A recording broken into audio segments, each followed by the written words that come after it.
welcome back to my YouTube channel. This is Madge, and for today's video, pag-uusapan natin si DOP or si Data Ownership Protocol, guys. Dahil meron siyang future rewards or possible na airdrop. So, ilo-launch siya next year. So, quarter 1st, 2024, guys. Kaya gawin nyo na siya.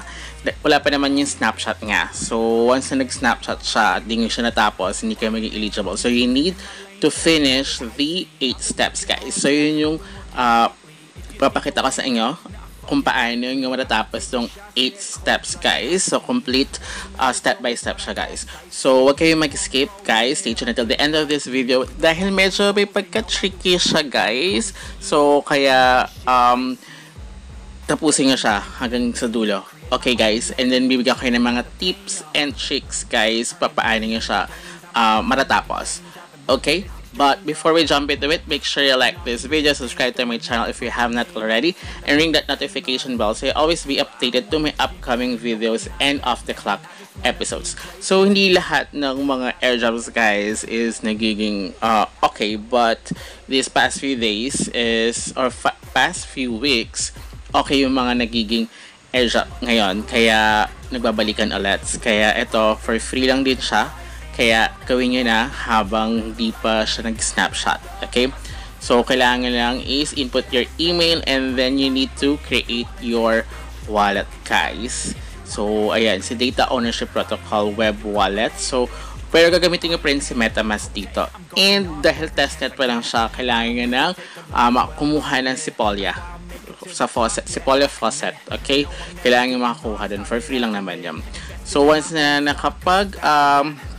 nakakuha na kayo, so ilalagay ko na lang yung link sa description box down below. So before ko siya start, kumuha na kayo kagad. So namimigay naman si Sepolia faucet ng 0.5. So kasha na yun para dito, guys.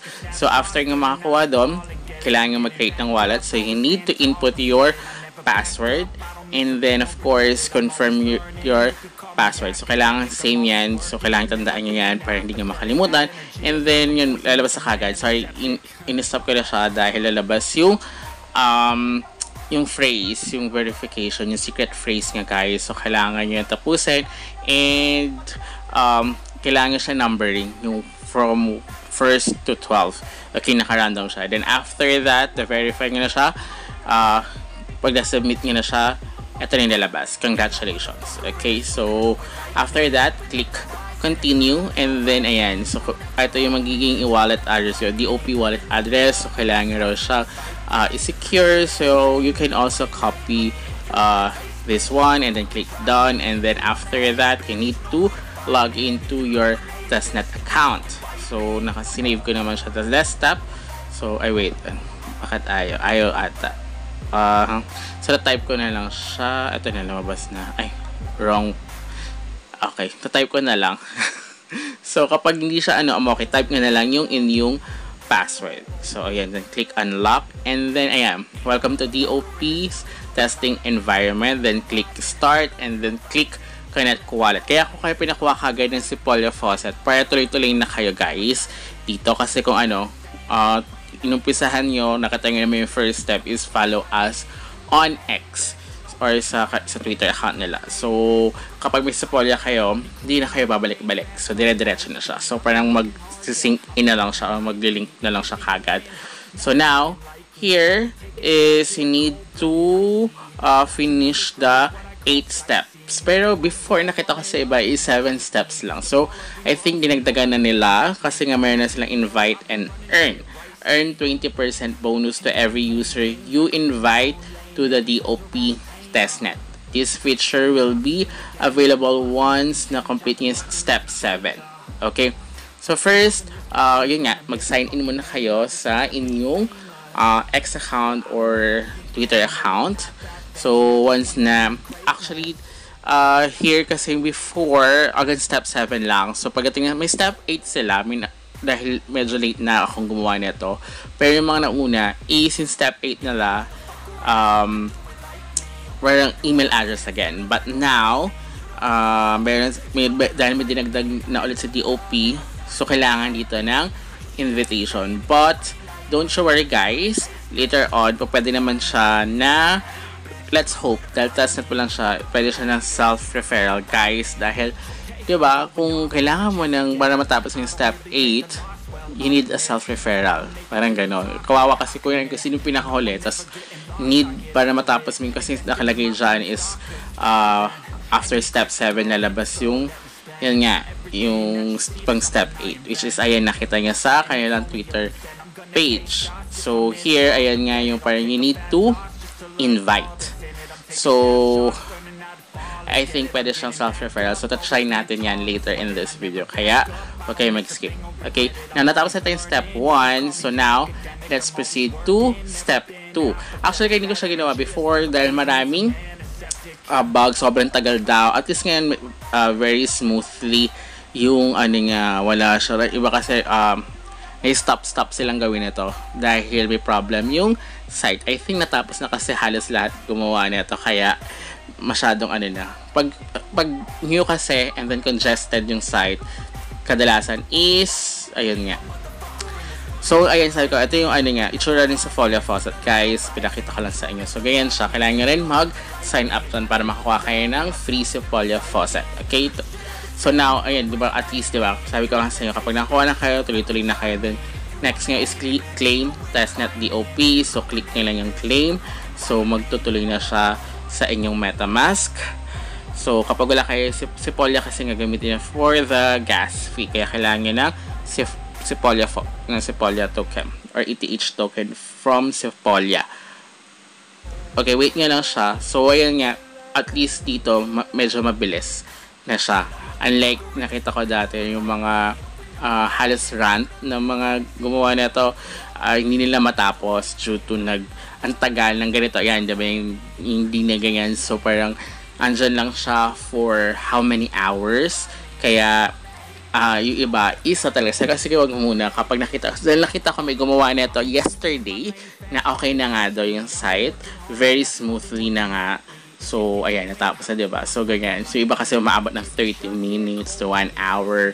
So, hindi mo naman pwede kasing i-alis dyan. Kasi, pag inalis mo kasi, babalik ka, parang uulitin mo ulit, diba? So, sayang lang yung pinaghintay mo. So, naghintay ka na, kaya gagawin mo. Ituloy mo na. So, now, mabilis siya. Kaya kung hindi nyo pa nagawa to, guys, gawin nyo na siya. Kasi we never know kung ano talagang airdrop token ang magiging okay at ano ang hindi. So, this one is free naman siya, guys. So, gagawin nyo lang yung mga kailangan na gawin dito. So, yung until step 7, I think until step 8, diba? Kasi step 8 will be the invites, guys. So, now, nasa step 6, ano ba ito? Step 5 na tayo sa top set. So, for encrypt assets na tayo, guys. So, here, so, kailangan nyo na recommend selecting max. Okay? So, don't forget about that. So, get started. And here, guys, ito yung ano kailangan nyo gawin. And then, select token. It will be USDT. Okay, guys, USDT. And then, your amount na ilalagay nga is worth 10,000. 10,000, guys. Okay? Although, hindi naman, pag kinilik nyo kasi yung max dyan, 10,000, kung ano nilagay nga dyan, yun yung magiging max nga, guys. Okay, so, confirm. And then, wait nyo na lumabas yung inyong MetaMask wallet. So, once na lumabas yung MetaMask wallet nyo, i-ask kayo na, ayun nga, ilalabas dyan yung pinaka-total amount. Pero, sabi nga, click max para maging, kung ano nilagay nga dyan, mag-match. And then, click next, and then, click approve. So, yung binigay naman na si Sepolia, sa nga, don't worry, sobra pa siya for this, sa mga tasks niya. So, wait nyo lang siya. Sorry. So, ayan. Once na na-approve na siya, so, click confirm.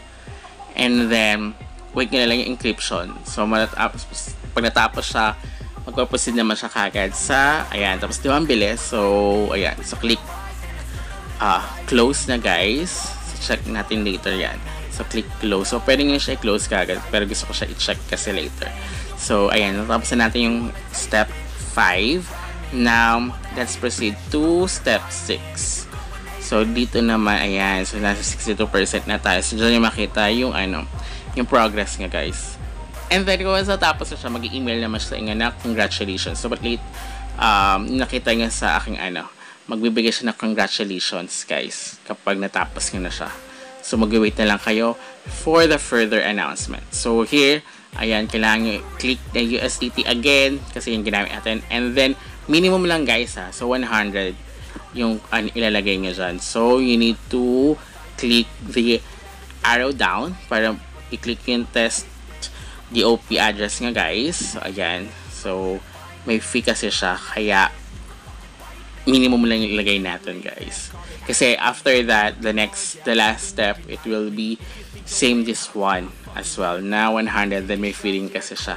So, ganoon lang siya kadali, diba? Super easy lang naman siya. So, just a few,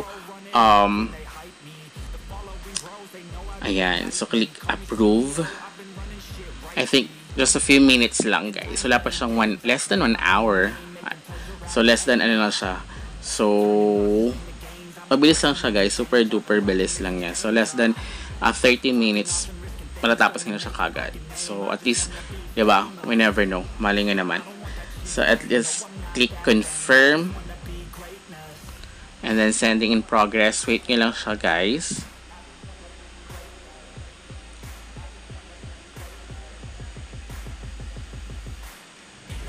Kaya sikat na to si DOP guys nga pala. Kasi nakita siya sa, I think, Binance. So, Binance Labs. So, mayroon ata doon na segment. So, may pinakita. Kaya, medyo super sikat ito si DOP.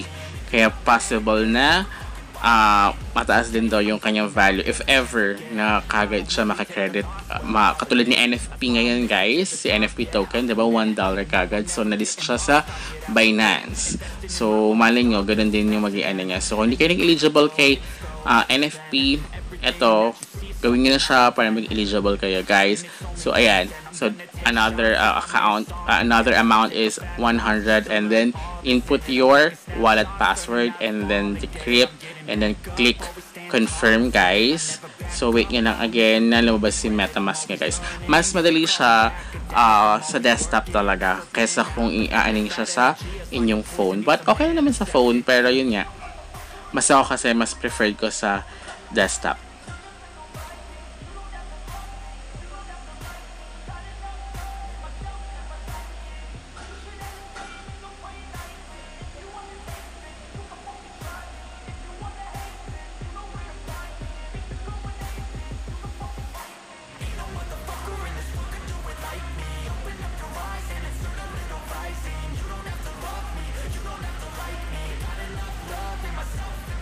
Ayan, natapos na. So, medyo matagal lang yun, guys.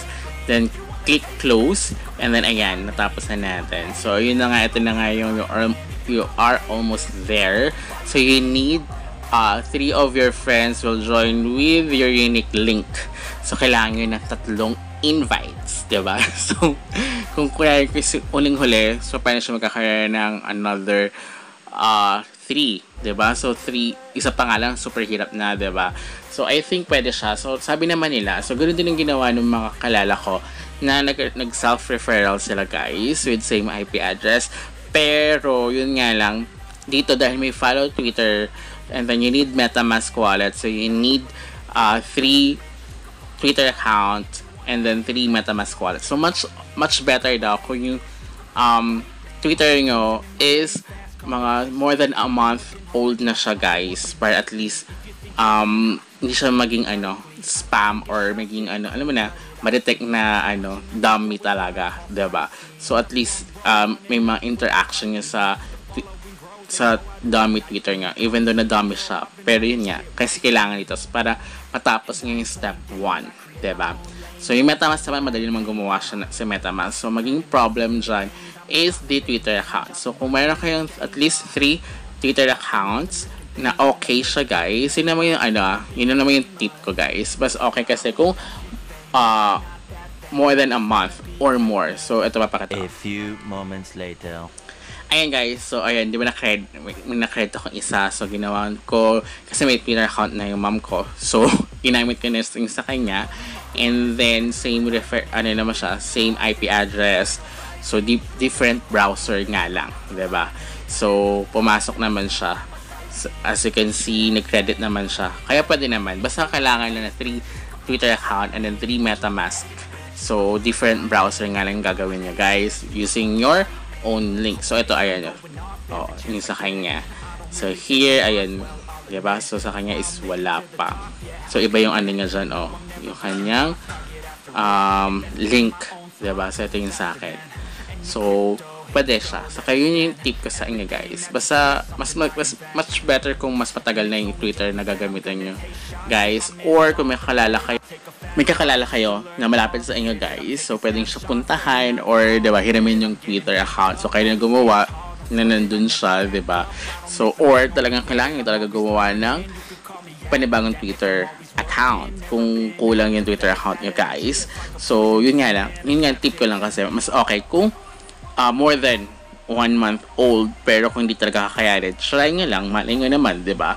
Maging okay din. So, yun nga kasi yung pinaka-shaky dito na kailangan kasi may invite kayo ng 3, so you need 3 Twitter accounts. Kasi MetaMask is very easy to gumawa, diba? So, yun nga lang, you need to 3 emails as well. So, update ko lang kayo, guys. Goodbye!